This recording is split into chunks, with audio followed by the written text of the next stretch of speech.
श्री राम जय राम जय जय राम। श्री राम जय राम जय जय राम। श्री राम जय राम जय जय राम। श्री राम जय राम जय जय राम। श्री राम जय राम जय राम। श्री राम जय राम जय जय राम। श्री राम जय राम जय जय राम। श्री राम जय जय राम। श्री राम जय जय राम। श्री राम जय जय राम। भक्त वत्सल प्रभु दीन दयाल। भक्त वत्सल प्रभु दीन दयाल। सीताराम जय सीताराम। सीताराम जय सीताराम। सीताराम जय सीताराम। सीताराम जय सीताराम। सीताराम जय सीताराम। राम राघव राम राघव राम राघव रक्षमाम्। कृष्ण केशव कृष्ण केशव कृष्ण केशव पाहि मां। राम राघव राम राघव राघव रक्ष मां। कृष्ण केशव कृष्ण केशव कृष्ण केशव पाहि मां। राम राघव राम राघव राम राघव रक्ष मां। कृष्ण केशव कृष्ण केशव कृष्ण केशव पाहि मां। राम राघव राम राघव राम राघव रक्ष मां। कृष्ण केशव कृष्ण केशव कृष्ण केशव पाहि मां। रामचंद्र रघुवीर रामचंद्र रणधीर। रामचंद्र रघुवीर रामचंद्र रणधीर। रामचंद्र दयसो रामचंद्र दीनबंधु। रामचंद्र दया सिंधु। रामचंद्र दीनबंधु। रामचंद्र रघुवीर रामचंद्र रणधीर। रामचंद्र रघुवीर रामचंद्र रणधीर रणधीर रणधीर रघुवीर रामचंद्र रणधीर।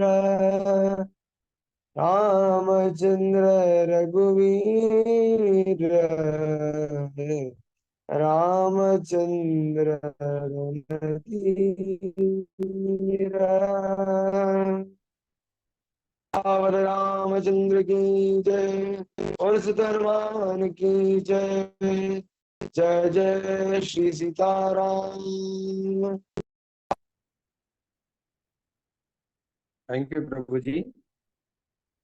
ఈరోజు మనకు చాలా అద్భుతమైన రోజు, పర్వదినము.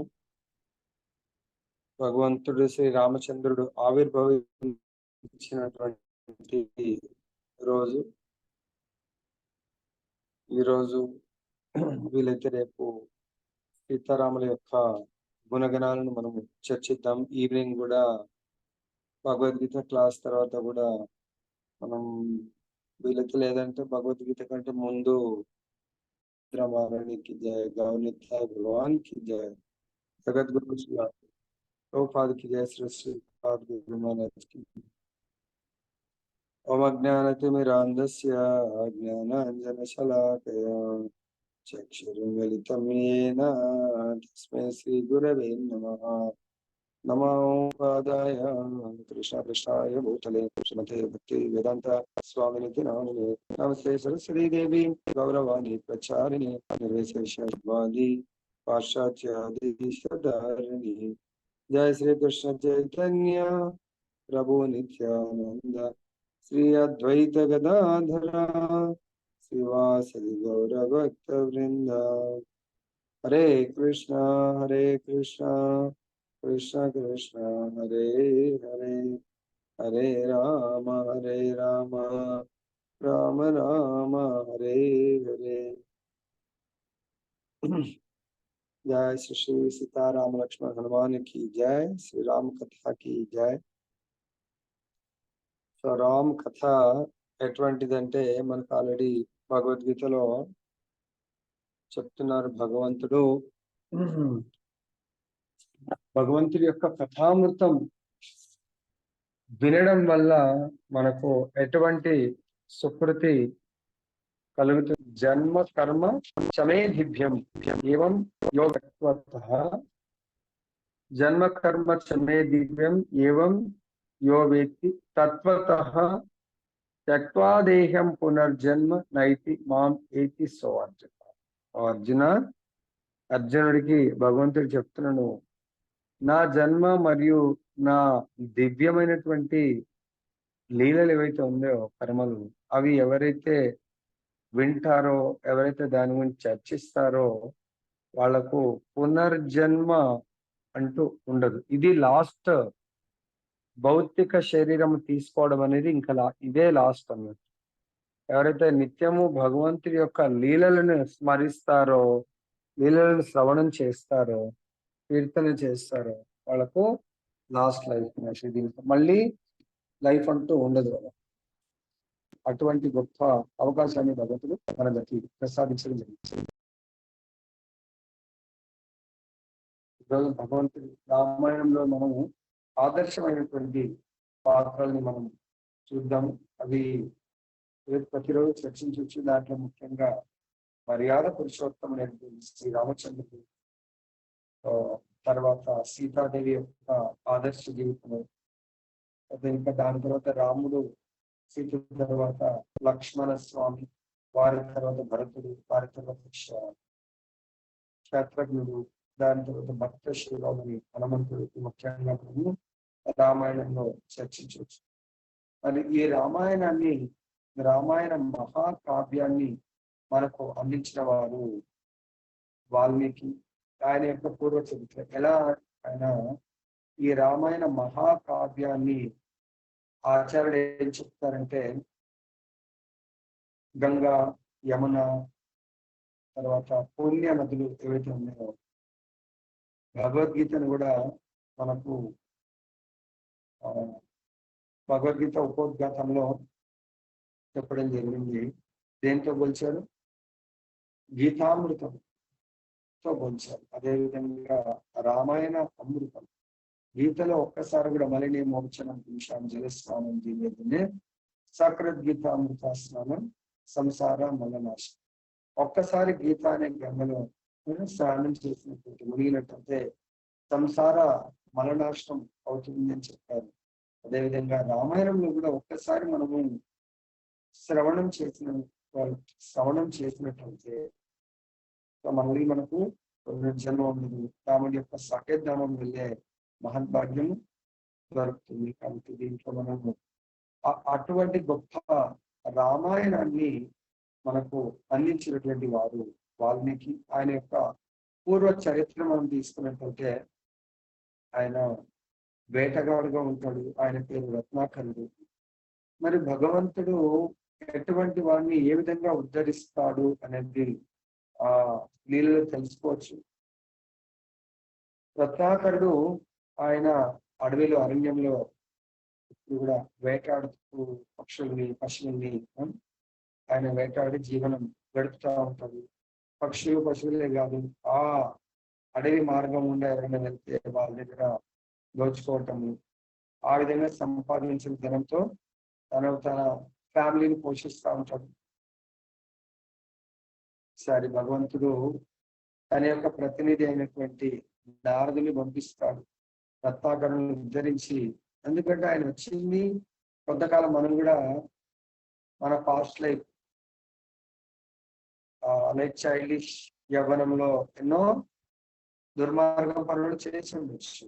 కానీ ఎప్పుడైతే సాధు పురుషుల యొక్క సాంగత్యం వల్ల మన జీవితం మారిపోతుంది. అదేవిధంగా ఆ రత్నాకరుడు వేటగాడి యొక్క జీవితం పరమ సాధువైనటువంటి నారదుడి పరమ భక్తుడు, తర్వాత మహాజనుల్లో ఒకడు అయినటువంటి నారదు చరిత్రలో చూసినట్టయితే ఎంతో మంది భక్తులు నారదుడి వల్ల కీర్తి ప్రతిష్టలు భగవంతుడి యొక్క శుద్ధ భక్తులుగా మారారు.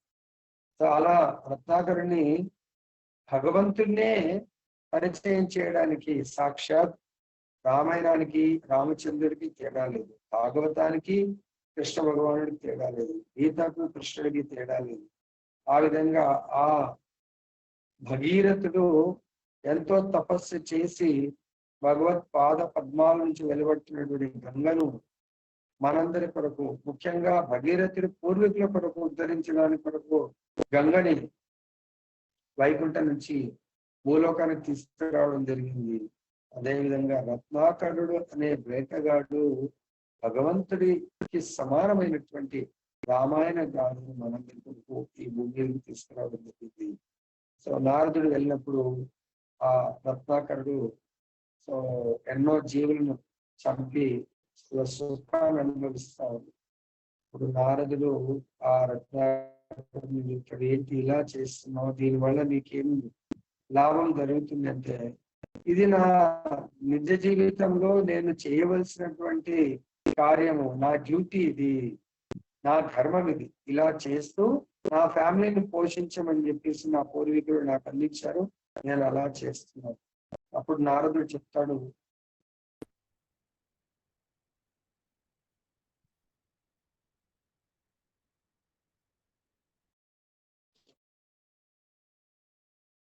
నారదుడు అడుగుతారు ఆయనకు, ఇలా నువ్వు చెప్తే ఇలా చేయడం వల్ల రాజుగారికి ఏదో ఒక రోజు నిన్ను పట్టుకొని దండిస్తారు, శిక్షిస్తారు.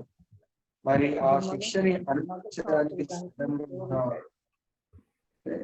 ఇది ఎవరి కొరకు చేస్తున్నాం, నా ఫ్యామిలీ కొరకు చేస్తుంది.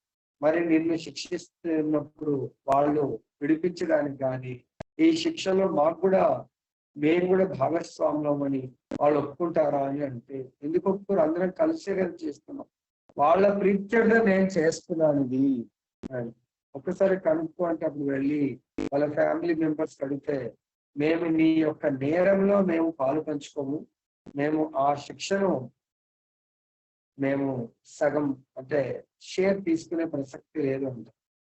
అప్పుడు ఆయన చాలా దుఃఖితుడై నారదుడి దగ్గర తిరిగి వస్తాడు. స్వామి మునీంద్రుల ఇలా మరి వాళ్ళేమో నేను చేసే నేరంలో వాళ్ళు మాకు ఎటువంటి సంబంధం లేదు అంటున్నారంటే, అప్పుడు నారదుడు అంటున్నాడు, కాబట్టి ఇప్పటికైనా నువ్వు ఈ యొక్క నేర ప్రవృత్తి నుంచి మారి భగవంతుడి యొక్క భక్తియుక్త సేవను చేసుకో. సో అప్పుడు ఎవరి దండన నీకు భయపడవలసిన అవసరం లేదు ఉంటుంది. ఏం చెయ్యాలి అంటే, భగవంతుడి యొక్క నామాన్ని చెయ్యు అంటే ఆ రామ నామం కూడా పలకడానికి రావడం లేదు. అప్పుడు ఎలా అని నారదుడు చూస్తాడు, అప్పుడు జంతువులు చనిపోయి ఉంటాయి. అప్పుడు అడుగుతాడు, ఈ జంతువులు చూపించి ఏమైంది జంతువు అంటే మర, ఆ జంతువుని మర మర మర. అప్పుడు ఓకే, నీకు ఈ పదం వస్తుంది కాబట్టి ఈ 2 అక్షరాలు అలానే పలుకుతా ఉండు. మర మర మర మర రామ రామ రామ రామ రామ రామ రామ రామ రామ రామ రామ. అది కాస్త అంటే భగవంతుడు పరమ దయాలు, తన పిలుపుని నామాన్ని రివర్స్ పలికిన అది స్ట్రైట్ గా అయిపోతుంది. అదే మనని ఎవరైనా రివర్స్ పిలిస్తే, ఉల్టా పిలిస్తే పలుకుతామా, ప్రోగం చేస్తాం. కానీ భగవంతుడు పరమ దయాలు అనడానికి రివర్స్ పలికినా కూడా అది దాన్ని స్ట్రైట్ గా కరెక్ట్ గా చేసేసి ఆయన యొక్క గొప్ప భక్తుడిగా మారుస్తాడు రామచంద్రుడు. సో ఆ విధంగా వాల్మీకి గురువు యొక్క కృపతో గొప్ప భక్తుడిగా మారుతాడు. సో ఆ గురు కృప, మొదటగా రామాయణ కావ్యాన్ని రచించడానికి వాల్మీకి ఎవరి కృపకు పాత్రుడయ్యాడు? నారద మునీంద్రుల వారి కృపకు పాత్రుడు. సో ఆ విధంగా ఆయన భక్తిమయ జీవితంలో ముందుకు వెళ్తూ ఉంటాడు. ఒకసారి తమసా నది తీరాన ఆయన తపస్సు చేసుకుంటా ఉంటే తన శిష్యుడైనటువంటి భరద్వాజుడితో కూడి ఇప్పుడు ఆయన ఒక దృశ్యాన్ని చూస్తాడు. ఆ దృశ్యం ఏంటంటే 2 పక్షులు, ఆడ మగ పక్షులు మైతన సుఖాన్ని అనుభవిస్తూ ఉంటే ఒక వేటగాడు ఆ మగ పక్షిని సంహరించడం, దాని తర్వాత ఆయన అది చూసి అది కింద పడి గిలగిల కొట్టుకుంటా చనిపోతుంది. అప్పుడు అది చూసి చాలా క్రోధంతో ఆ నిషాదుని వేటగాన్ని శపిస్తూ ఉంటాడు. శపించిన తర్వాత గుర్తొస్తుంది, అరే నేను ఇంత భక్తిమయ జీవితంలో క్రోధాన్ని కంట్రోల్ చేసుకోలేకపోతే నేను ఇంకేం భక్తి చేస్తున్నట్టు తనలో తను బాధపడుతూ ఉంటాడు. అప్పుడు బ్రహ్మదేవుడు వచ్చి ఆ శాపానికి కారణం నీ ముఖం నుంచి అంటే నోటి ద్వారా వెలువడే పదాలకు నేనే కారణం. ఇప్పుడు నువ్వు భగవంతుడు యొక్క రామాయణాన్ని రాయవలసింది అని చెప్పేసి, నేను ఎలా రాయగల రామాయణ మహాకావ్యాన్ని రచించని చెప్పి బ్రహ్మదేవుడు ఆశీస్సులు ఇచ్చేసుకుంటాడు. ఇప్పుడు 2 ఆశీస్సులు దొరికాయి. గురుగారు ఆశీస్సులు, తర్వాత బ్రహ్మదేవుడు, ఆయన పరమ గురువు అయినటువంటి నారదుడి యొక్క గురువు అయినటువంటి బ్రహ్మదేవుడు ఆశీస్సులు దొరికాయి. కానీ రామాయణ మహాకావ్యాన్ని రచించడానికి ఇంకొక ఆశీస్సులు కావాలి. ఆ ఆశీస్సులే జగజ్జనని సీతమ్మ వారి ఆశీస్సులు. సో ఎప్పుడైతే సీతమ్మ వారు తన కోరికను రామచంద్రుడు తీర్చడానికి కొరకు అక్కడ అయోధ్యలో లీల జరుగుతుంది, మనందరికి తెలుసు. ఆ సీతమ్మ వారిని వెళ్ళగొట్టడానికి ఆ చాకలివాడు అనడము, రామచంద్రుడు ప్రజలను ప్రేమిస్తాడు కాబట్టి సీతమ్మ వారి కోరిక ఆ విధంగా నెరవేరుతుందని, సీతమ్మ వారి గర్భవతిగా ఉంటారు. జనరల్ గా గర్భవతులు ఏదైనా కోరిక కొడితే హస్బెండ్స్ తీరుస్తారు. సీతమ్మ వారు కోరిక కోరుతుంది, కొంతకాలము ముని ఆశ్రమంలో, ఋషి ఆశ్రమంలో ఉండాలనుకున్నాడు. ఇప్పుడు లక్ష్మణుడు వాల్మీకి యొక్క ముని ఆశ్రమానికి దగ్గరలో వదిలిపెట్టాడు. అప్పుడు భరద్వాజుడితో కూడి ఆయన వెళ్తుంటే సీతమ్మ వారి యొక్క ఆర్తన అంటే ఆ వినబడుతుంది. అప్పుడు సీతమ్మ వారిని తీసుకొని వెళ్ళి తన ఆశ్రమంలో పెట్టుకోవడం జరుగుతుంది. ఇప్పుడు వాల్మీకి సీతమ్మ వారి యొక్క ఆశీస్సులతో రామాయణ మహాకావ్యాన్ని రచించడం, షార్ట్గా చెప్తున్నాను, రచించడం జరిగింది. అప్పుడు వాల్మీకి అనుకుంటాడు, ఈ రామాయణ బ్రహ్మదేవుడు వరణించి వెళ్తాడు. ఎలా నేను రాసేదంటే ఆల్రెడీ రాముడి యొక్క చరిత్ర స్టార్ట్ అయిపోయింది, దాన్ని ప్రజెంట్ స్టార్ట్ అయిన దాన్ని నా యొక్క ఆశీస్సులతో నువ్వు కళ్ళకు కట్టింది కనబడుతుంది, అది చూస్తూ రాయి. ప్రజెంట్ ఇది రాయి, ఫ్యూచర్ జరగబోతుంది కూడా నీకు రాసేటువంటి శక్తిని నేను ఇస్తున్నాను నీకు ప్రసాదించుకుంటాను. ఆ బ్రహ్మదేవుడి యొక్క ఆశీస్సుతో రాయడం మొదలుపెట్టి కంప్లీట్ కూడా చేయడం జరుగుతుంది. అప్పుడు ఆ రామాయణాన్ని మరి ఎవరి ద్వారా ప్రచారం? రామాయణ అంటే అదే వాల్మీకి ముని మొదటి కవి అని. రామాయణం అనేది కవిత్వం. సో మరి ఆ మహాగ్రంథాన్ని దాన్ని కూడా చెప్తారు ఆచార్యులు. ఎలా అయితే గంగా పర్వతాల నుంచి వస్తుందో, గంగోత్రి, యమునోత్రి, ఈ రామాయణం కూడా ఈ వాల్మీకి ముని యొక్క పర్వతం లాంటి దృఢమైన పర్వతం. ఎలా ఉంటే చాలా దృఢంగా ఉంటుంది. ఆ రామాయణాన్ని ఎప్పుడైతే రాశాడో చాలా దృఢంగా మారిపోతాడు. అటువంటి పర్వతం నుంచి రామాయణము వెలువడింది మన కొరకు. అదేంటి రామాయణము? అది ఒక ఎట్లయితే గంగ పర్వతాల నుంచి వెళ్ళి సముద్రం కలుస్తుందో, సముద్రంలో గంగా తర్వాత యమున, ప్రతి నది కూడా, రామాయణం కూడా పర్వతాల నుంచి, అంటే ఆయన దృఢమైనటువంటి శరీర కాయము హృదయంలోంచి వెలువడింది. అది భగవంతుడు హే కృష్ణ కరుణా సింధుడు దీనబంధు చెప్పారు. సో ఆ రామచంద్రుడు అనే పర్వతం పాద పద్మాల దగ్గరికి వెళ్ళవలసి ఉంది. ఎలా వెళ్ళాలి అనేది ఆయన ఆలోచిస్తా ఉన్నాడు.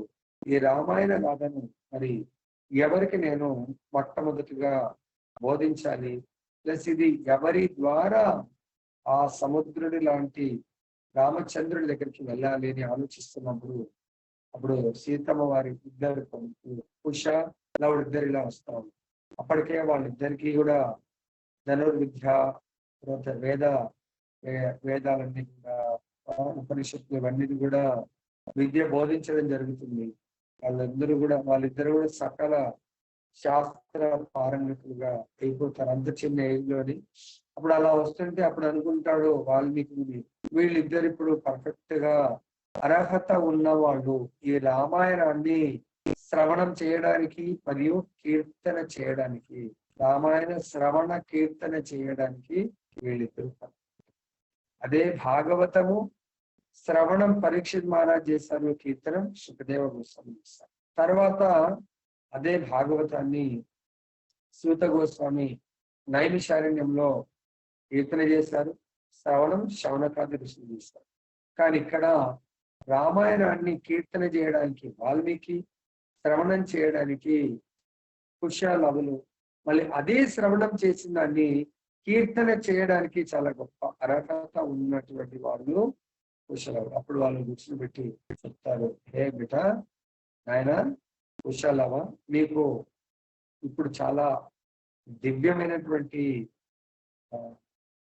కవిత్వాన్ని, భగవంతుడి చరిత్రను నేను మీకు బోధిస్తాను. దాన్ని శ్రద్ధగా శ్రవణం చేసి దాన్ని ఏమంటారు, ఇది ఎప్పుడు కూడా మీ యొక్క హృదయంలో దాన్ని పదిలపరుచుకొని దాని కీర్తన, మీ యొక్క డ్యూటీ ఇంకా కీర్తన చేయడం ప్రారంభించండి. సో వాళ్ళ గురువు గారి యొక్క ఆదేశాలను సవరించి వాళ్ళ గురువు గారి దగ్గర నేర్చుకుంటారు. రామాయణం ఎన్ని వేల శ్లోకాస్, రామాయణంలో ఉన్నటువంటి ఆ పాత్రలు ఎంత గొప్ప అంటే మనకు భక్తిమయ జీవితంలో చాలా ఉన్నత శిఖరాలకు తీసుకెళ్ళేటువంటి చరిత్ర రామాయణం. కాబట్టి ఎవరైతే చూసుకోండి, ఎవరైతే లేరో వాళ్ళ గురించి. ఇక్కడ వాల్మీకి కుశలవులిద్దరికి కూడా బోధించారు. బోధించిన తర్వాత అంటారు, మొట్టమొదటిగా మన ఆశ్రమంలో ఉన్నటువంటి ఈ ఋషిమునులందరికీ కూడా మొదటి రామాయణ కథ కీర్తన చేయండి అని చెప్తారు. ఇప్పుడు కుశలవులు మొట్టమొదటిసారి అక్కడ ఉన్నటువంటి భక్తులకు కీర్తన చేసి వినిపిస్తారు. ఆ భక్తులు వీళ్ళందరూ ఎలా ఉన్నారు, వీళ్ళిద్దరు సాక్షాత్ భగవంతుడి యొక్క బిడ్డలు.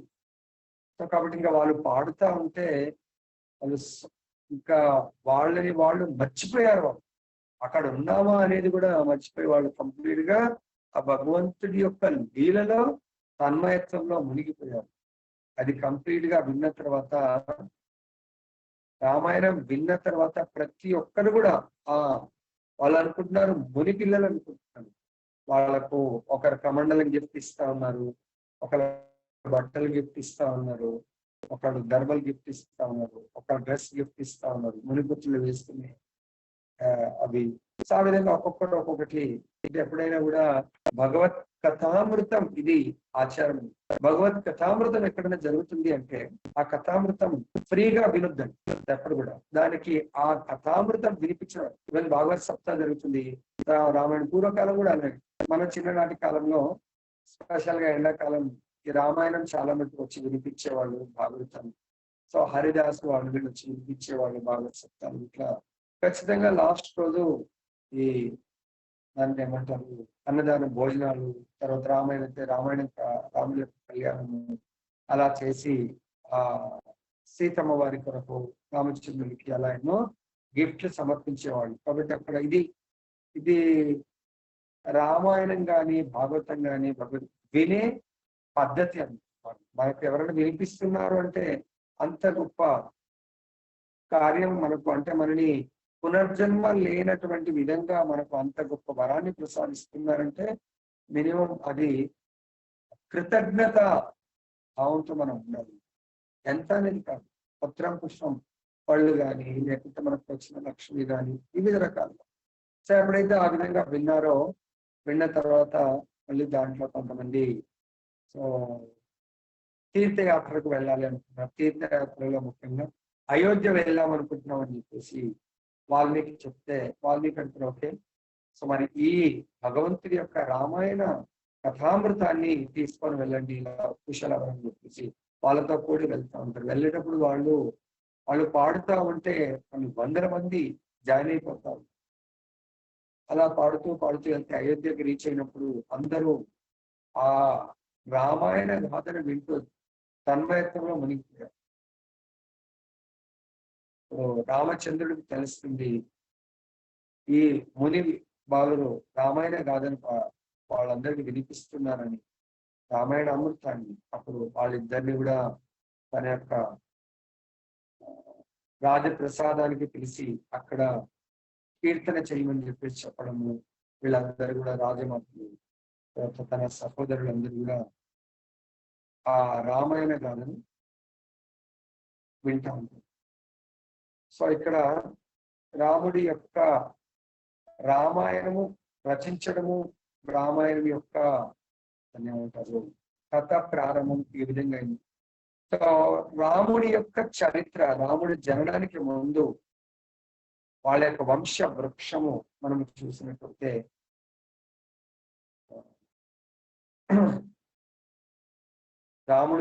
రాముడి యొక్క తండ్రి పేరు దశరథుడు. ఈరోజు మనకు మొదటి శ్లోకంలోనే భాగవతం ఉన్నవాళ్ళు చూడొచ్చు. మనకు భాగవతం ఎవరి దగ్గర ఉందా, లేని వాళ్ళు అందుగురించే భాగవతం కొనుక్కోవడం వల్ల మనకు చాలా లాభం ఉంటుంది.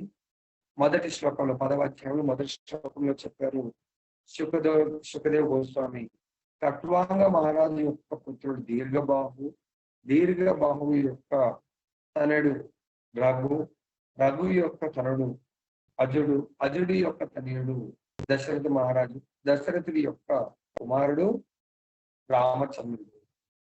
సో అక్కడ దశరథ మహారాజు చాలా సంవత్సరాల నుంచి రాజ్యాన్ని పరిపాలిస్తా ఉన్నాడు.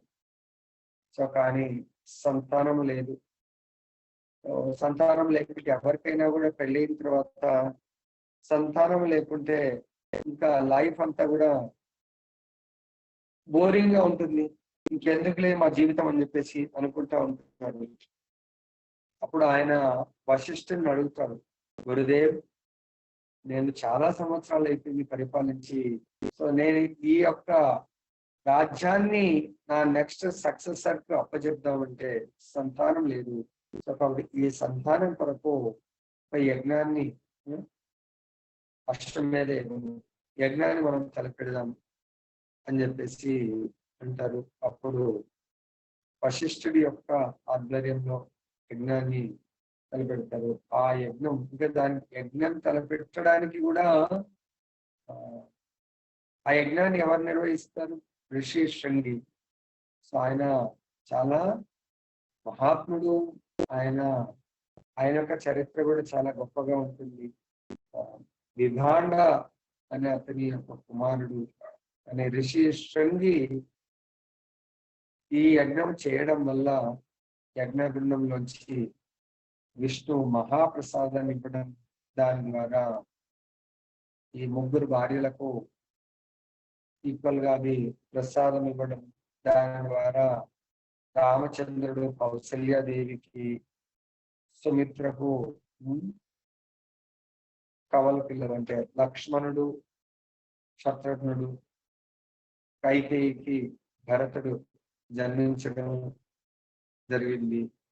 సో ఆ జన్మను చాలా వైభవపేతంగా జరుపుతారు దశరథుడు.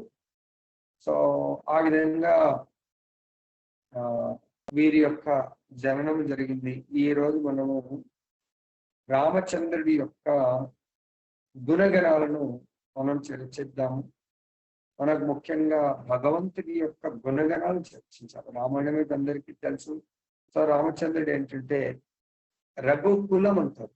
ఎందుకంటారు, చాలా మంది ఉంటారు. ఇక్ష్వాకు వంశము, సూర్యవంశము, తర్వాత స్పెషల్ గా రఘుకుల అని రామచంద్రుడిని అనడము, రఘురామ్.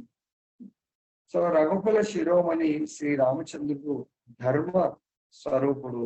అంటే ధర్మం అంటేనే ధర్మంతో సాక్షాత్ భగవత్ ప్రణీతం. సో ధర్మంని రక్షించడం కొరకు, అధర్మాన్ని నశింప చేయడానికి కొరకు, తర్వాత ఈ లోకంలో అన్ని మర్యాదలను సుస్థాపితం చేయడానికి భగవంతుడు అవతరిస్తాడు. రామచంద్రుడు మర్యాదలకు అందుగురించే రామచంద్రుడిని మర్యాద పురుషోత్తముడు అంటారు. మర్యాదల్లో రామచంద్రుడిని మించినటువంటి వారు ఎక్కడ కూడా లేరు. కాబట్టి ఆయన్నే సాటి మర్యాద పురుషోత్తముడు. సో కాబట్టి రామచంద్రుడు స్వయంగా దేవాదిదేవుడు, పరబ్రహ్మ, పరమాత్మ, ఆ భగవంతుడు. ఈ లోకానికి మనం ఆల్రెడీ భగవద్గీతలో భగవంతుడు కూడా చెప్తాడు. భగవంతుడి యొక్క అవతారము దేని కొరకు జరుగుతుంది? భగవంతుడి యొక్క అవతారం దుష్టులను శిక్షించే రావణుడి యొక్క దుష్ట చర్యలు ఆగడాలు రఘు ఉన్నప్పుడు బాగుండింది. రఘుకు రావణాసురుడు కూడా రఘు యొక్క పరాక్రమం జస్ట్ తెలుసుకొని పారిపోతాడు. అది కూడా లీల ఇంతకు ముందు కూడా చెప్తాను. ఒకసారి రఘు సంధ్యావందనం చేస్తా ఉంటే రావణాసుడికి వీళ్ళందరూ కూడా రజోగుణంలో ఉన్న వాళ్ళు ఏంటంటే ఎదుటి వాళ్ళతో యుద్ధాలు చేయాలా, ఎదుటి వాళ్ళని ఓడించాలా, అంటే తనే గొప్ప అని చూపించుకోవడానికి ప్రయత్నం చేస్తాం.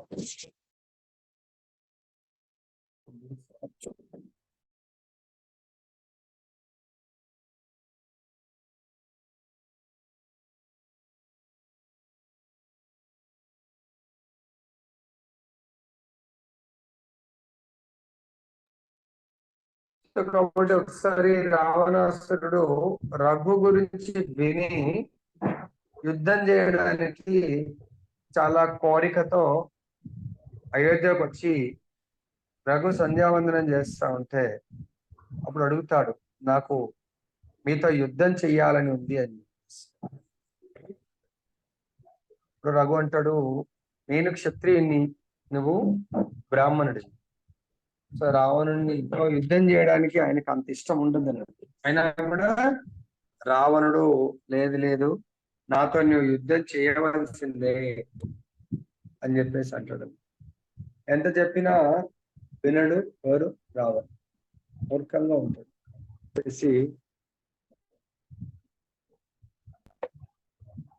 అప్పుడు ఆయన సరే యుద్ధం చేసే ముందు చూస్తా ఉంటాడు. ఆ నది ఒడ్డున ఇసుకలో ఇలా మనం కూడా చిన్నపిల్లలు ఆట ఆడతారు కదా, అలా ఇసుకనంతా ఇలా చేసి రావణుడి యొక్క లంకను డ్రా చేస్తాడు. డ్రా చేసి ఆయన యొక్క మెయిన్ సైన్యము యొక్క దాన్ని ఉంటుంది భాండాగారము, ఆయన యొక్క సంపత్తి ఏవైతే ఉంటారో దాన్ని కూడా డ్రా చేసి జస్ట్ దాన్ని తూడిపేస్తాడు. ఇలా ఒకసారి వెళ్ళి నీ లంకలో ఒకసారి చూసుకొని రాపో అంటాడు. తర్వాత యుద్ధం చేద్దామని ఎంత ప్లేస్ అయితే ఇలా అన్నాడో అది మొత్తం నేలమట్టం అయిపోయింది. జస్ట్ ఇలా తోడితే అంటాడు. వెళ్ళి చూడగానే జస్ట్ ఆయన డ్రా చేసి రానగానే అక్కడ మొత్తం కూలిపోయినట్టే. ఇప్పుడు అనుకుంటాడు, ఇంకా ఈయనతో మనం యుద్ధం చేసి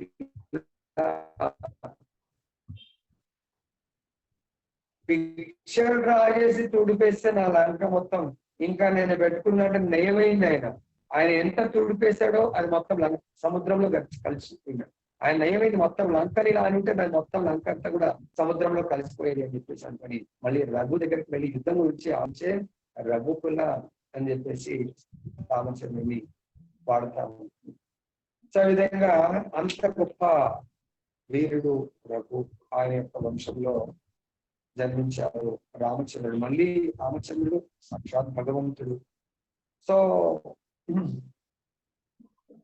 రామచంద్రుడు అవతరించడం జరిగింది. రామచంద్రుడి యొక్క గుణగణాలు ఆయన చాలా అద్భుతం. ఎందుకంటే రామచంద్రుడు చాలా మర్యాదలు మనకు ఆదర్శమైనటువంటి మర్యాదలు మనందరికీ కూడా ఈ రోజు కూడా త్రేతాయుగం ఎప్పుడు ఈ రోజు కూడా రామరాజ్యాన్ని కోరుకుంటూ ఉంటారు. ప్రతిదీ కూడా రామచంద్రుడు స్పెషల్ గా మానవులకు ఆదర్శంగా పిలవడం జరిగింది. దాంట్లో ముఖ్యంగా సకల సద్గుణ సంపన్నుడు, సత్యవచనుడు, సత్యాన్ని పలకడము, తర్వాత సౌహార్ద శోభితుడు, దయామయుడు. సో ప్రతి గుణంలో కూడా రామచంద్రుడు ఎగ్జాంపుల్ గా చూపించాడు. తర్వాత చక్కని ఓర్పు గలవాడు, మృదువైన స్వభావం గలవాడు, ధైర్యశాలి, గొప్ప వీరుడు, సముద్రం వల్ల గంభీరుడు, అద్భుతమైనటువంటి అస్త్ర శస్త్ర జ్ఞానము కలవాడు. అధర్మం ఎదిరించట్లో రామచంద్రుడు తిరుగులేనటువంటి వాడు. సో అభయము, భయము ఎరగనటువంటి వాడు రామచంద్రుడు. ఇన్ని ఉన్న వినయశీలుడు, శాంత స్వభావుడు. అదే మన దగ్గర కొంచెం ఏదైనా సంపత్తి ఉన్నా అశాంతి మతం, దానివల్ల నేనే అనే అహంకారంతో అశాంతిని పొందుతాము. కాబట్టి రామచంద్రుడు శాంత స్వభావుడు, సకలము, తర్వాత నిగ్రహము కలవాడు. ఎట్టి కోరికలు కూడా అంటే స్పెషల్ గా భౌతిక కోరికలు ఏవి ఉండవు. దానికి ఎగ్జాంపుల్ ఆయన నెక్స్ట్ డే రాజుగా తన తండ్రి డిక్లేర్ చేశాడు. తర్వాత రాత్రికి రాత్రి లేదు భరతుడు రాజు కాబోతున్నాడు, నువ్వు అరణ్యాలకు వెళ్ళాలి అంటే సో దాన్ని చాలా మర్యాదగా ఆయన ఎటువంటి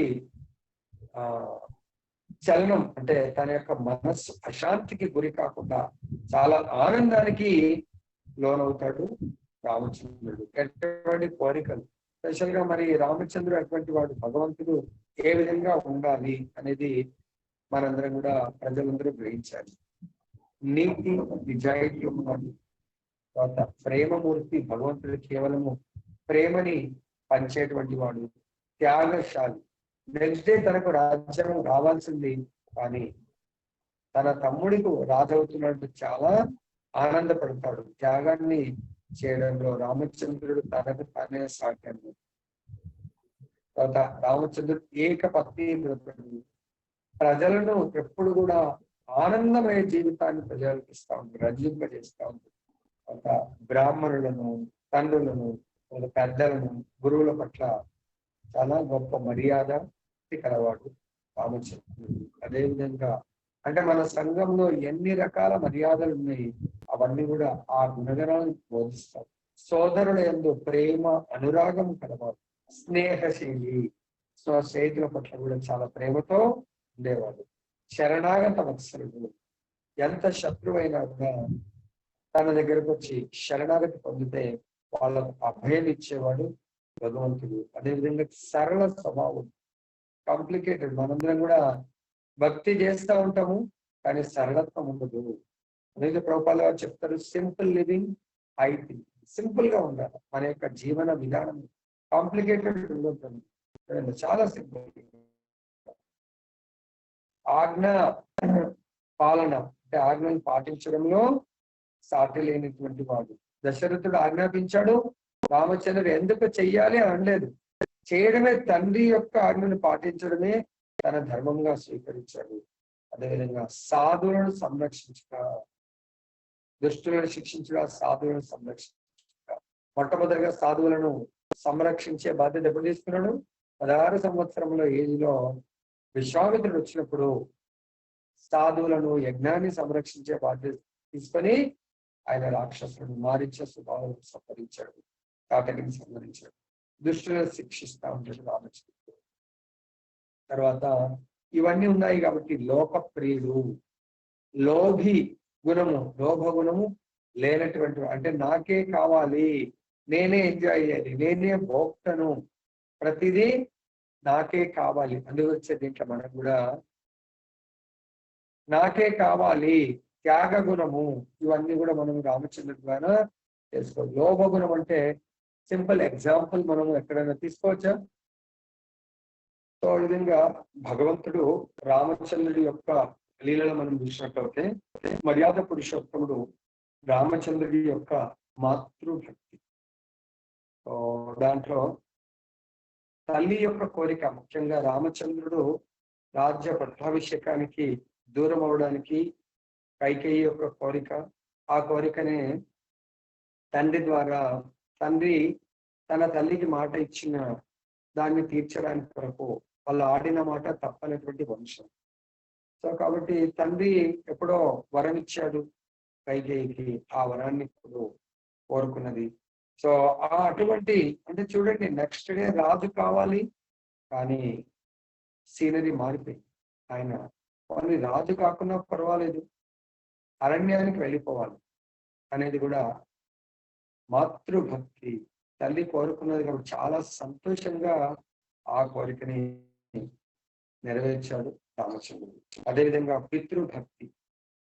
సో తండ్రి పట్ల కూడా, అరే నాకు ఇంత, అదే మనకు రామచంద్రుడికి తేడా ఏంటంటే, మనకు సపోజ్ తల్లి ఏదైనా చెప్తే వినే పరిస్థితి ఉండదు, తండ్రి ఏదైనా చెప్తే వినే పరిస్థితి ఉండదు, వాళ్ళకు వ్యతిరేకంగా వెళ్తా ఉంటాం, నా హక్కు అంటాం. ఇక్కడ హక్కులు అనే దానికంటే తండ్రి తల్లి ఏదైతే చెప్పారో అది పాటించడమే నిజమైన హక్కుగా భావించాలి కుమారుడు. అదే రామచంద్రుడు మనకు చేసి చూపించాడు.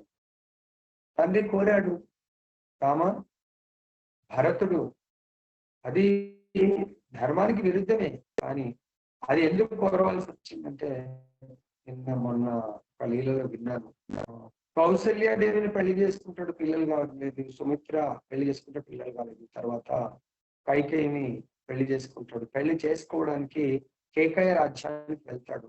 వెళ్ళి అక్కడ కైకేయి యొక్క తండ్రితో అడుగుతాడు, నాకు మీ కూతుర్ని ఇవ్వండి పెళ్లి చేసుకునే. దేని కొరకు? నీకు ఆల్రెడీ పెళ్ళైంది కదా, దేని కొరకు అంటే సంతానం లేదంటే ఆయన ఒక కండిషన్ పెట్టాడు, కన్యాశుల్కం కండిషన్. ఏంటంటే అది, నా కూతుర్ని ఇస్తాను నీకు, నా కూతుర్ని చేసుకుంటున్నది సంతానం లేక కదా, కాబట్టి నా కూతురి యొక్క కుమారుడే మీ యొక్క రాజ్యానికి వారసుడు కావాలి, రాజ్యం రాజు కావాలి అంటే, సరే ఎట్లా వాళ్ళిద్దరు పిల్లలు లేరు కాబట్టి సరే నేను రాజుగా చేస్తానని మాటిస్తాడు. సో ఆ మాటను రాముని ఎప్పుడైతే అనౌన్స్ చేస్తాడో ఒకరోజు ముందు, అది మంథర, అక్కడంతా ఇంకా రాజ వైభవం అంతా కూడా తయారు చేస్తా ఉంటే మంథర చూసి కైకేయికి వెళ్ళి, అరే నువ్వు హాయిగా పడుకున్నావు, పొద్దున రామచంద్రుడు రాజు కాబోతున్నాడు అంటే, సో దానికంటే మించి నాకు ఆనందం ఏం కావాలా, నా కుమారుడే కదా అంటే మంథర చెప్తుంది, ఆయన నీ కుమారుడు ఎట్లా, నీ సొంత కుమారుడు ఉన్నాడు కదా. సో ఆయన ఈ వరం ఇచ్చింది కేవలం కైకేయి యొక్క తండ్రికి తెలుసు, తర్వాత దశరథుడికి తెలుసు. అప్పుడు వశిష్ఠుడు ఉంటాడు, వశిష్ఠుడు కైకేయికి తెలుసు, వేరెవరికి తెలియదు. అప్పుడు మంత్ర అంటుంది, నీ సంతానము రాజు కాకపోతే నువ్వు దాసిలాగా ఉండాలా, నీ కొడుకు కూడా దాసిలాగా ఉండాలా, వాళ్ళందరూ కూడా అలానే ఉండాల్సి వస్తుంది. కానీ తను మొత్తానికి కైకేయి యొక్క మైండ్ సెట్ ని చేంజ్ చేసేస్తుంది. అప్పుడు కైకేయి దశరథుని వరం కోరటము, ఆ మాట వినగానే ఇంకా తప్పదు, ఆయన వరం ఇస్తాడు కాబట్టి సరే మొదటి వరము, 2 వరాలు కోరుకుంటుంది. మొదటిది నా కుమారుడు రాజు కావాలి, రెండవది రామచంద్రుడు అరణ్యాలకు వెళ్ళిపోవాలి. అరణ్యాలకు వెళ్ళిపోవడం క్షణకాలము రామచంద్రుడి యొక్క దూరం, అంటే ఎడబాటు అయినా భరించలేదు, రామచంద్రుడికి దూరంగా ఉండటం క్షణకాలం. అటువంటిది 14 సంవత్సరాలు దూరంగా ఉండడం అనేది ఆయన ఊహించుకోలేకపోతున్నారు. విరహ వేదన. కానీ రామచంద్రుడు ఎప్పుడైతే వింటాడో, యాక్చువల్ గా రామచంద్రుడి యొక్క సంకల్పం. ఎందుకు అక్కడ ఎంతో మంది ఋషి మునులందరూ కూడా వాళ్ళు రామచంద్రుడి యొక్క దర్శనార్థము ఆ రావణుడి యొక్క చాలా క్రూరమైనటువంటి కార్యాలను అక్కడ ఉన్నటువంటి రాక్షసులను సంహరించి ఆ ఋషి మునులందరికీ కూడా ఆనందాన్ని ఇవ్వడానికి కొరకు భగవంతుడు వెళ్ళాలనుకుంటాడు. సో ఇక్కడ ఆ కార్యాన్ని కైకేయి ద్వారా సంపూర్ణం చేసుకుంటాడు. అందులో ఇంకా ఏంటంటే తన తండ్రి మాటిచ్చాడు తన తమ్ముణ్ణి రాజుగా చేస్తాను. సో కాబట్టి అట్లీస్ట్ మొట్టమొదటిగా రాజు ఆయన పేరు అనౌన్స్ అయ్యి ఆయనను చేస్తే అప్పుడు తన తండ్రి ఆడిన మాట తప్పకుండా ఉంటుంది అని రామచంద్రుడి కోరిక. ఆ విధంగా తండ్రి యొక్క వాగ్దానాన్ని నెరవేరుస్తాడు, తల్లి యొక్క కోరికను నెరవేరుస్తాడు. అదేవిధంగా రామచంద్రుడు ఏకపత్ని వృతుడు. ఎంతో మంది రామచంద్రుని చూసి మౌలిస్తూ ఉంటారు, కానీ ఎవరికి కూడా రామచంద్రుడి లీలలో అటువంటి అవకాశాన్ని ఇవ్వడు. ముఖ్యంగా సో భార్య అంటే రామచంద్రుడు తన యొక్క అలాదిని, సో ఎలా అయితే శివ పార్వతులు సగం సగం సగం అనుకుంటారో అలా రామచంద్రుడు of course at the same time భగవంతుడు షడైశ్వర్య సంపన్నుడు కాబట్టి ఎంత ప్రేమిస్తాడో అట్ ది సేమ్ టైం వైరాగ్యాన్ని కూడా ఆయన ప్రకటిస్తాడు.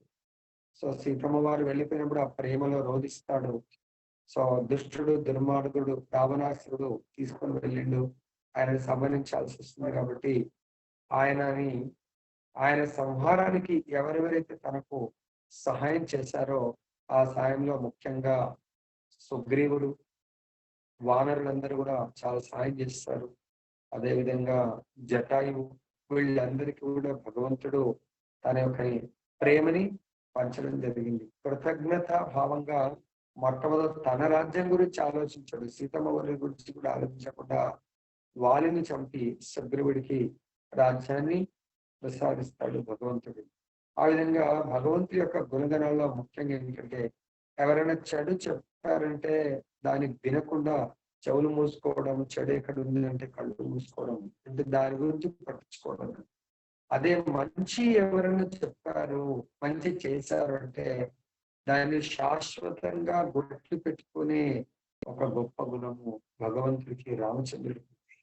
కొంచెం అందు గురించి 2.40లో కొంచెం తన కొరకు చేసినా అది ఆ చేసిన వాళ్ళు మర్చిపోవచ్చు, కానీ భగవంతుడు ఎప్పటికీ మర్చిపోడని చెప్పేసి ఇక్కడ మనకు చెప్పడం జరుగుతూ ఉంది.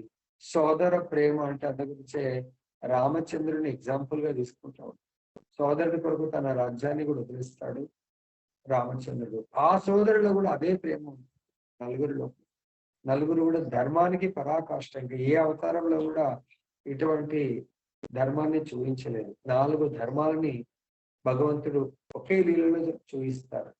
అదే రామచంద్రుడు సామాన్య ధర్మాన్ని మనందరికీ పాటించి చూపిస్తారు. లక్ష్మణుడు 4 ఏంటంటే ఆ ధర్మాలు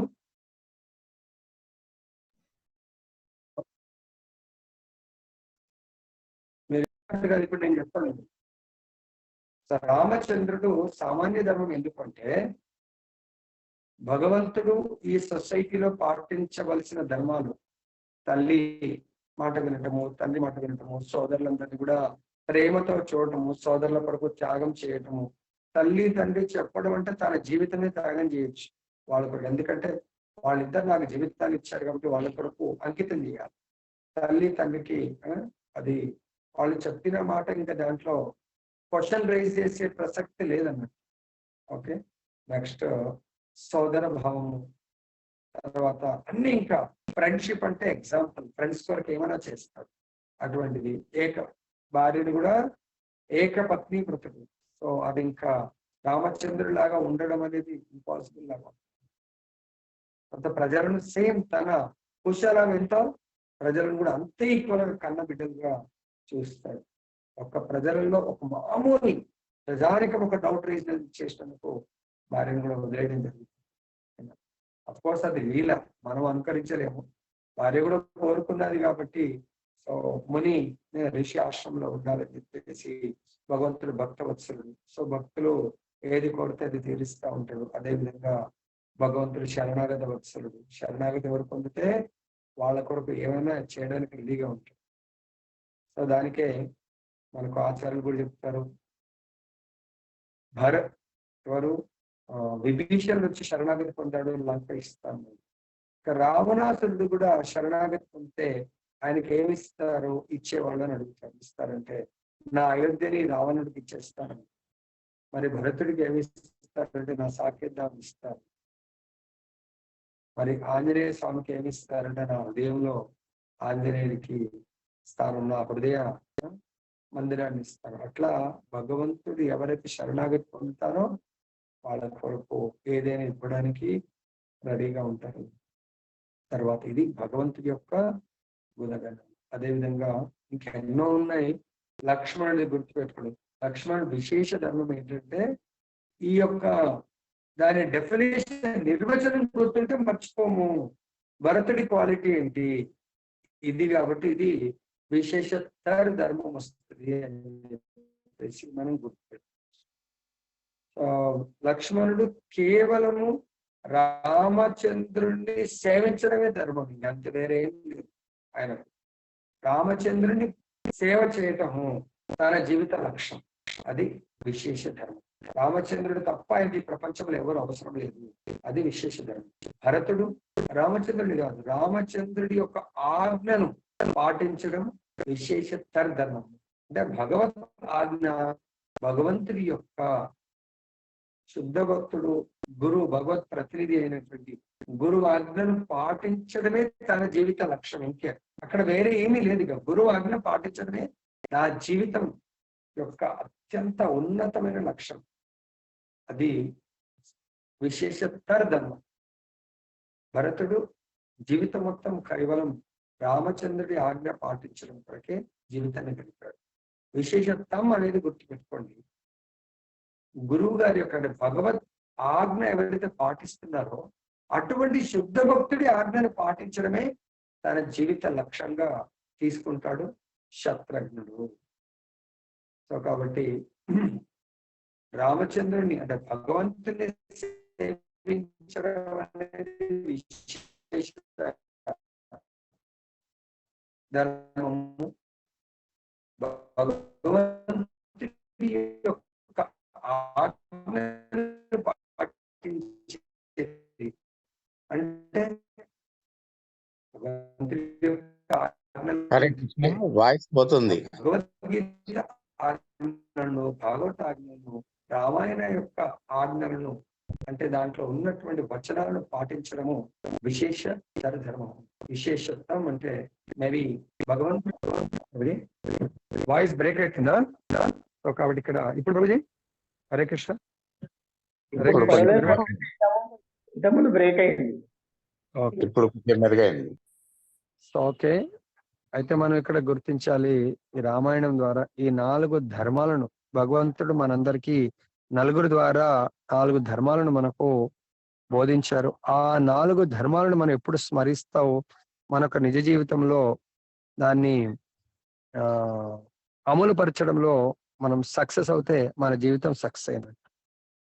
సో భగవంతుడు సామాన్య ధర్మాన్ని, లక్ష్మణుడు విశేష ధర్మం భగవంతుని సేవించడము, భరతుడు భగవంతుడి ఆజ్ఞలను పాటించడము, దాన్ని విశేషతర ధర్మం అంటారు.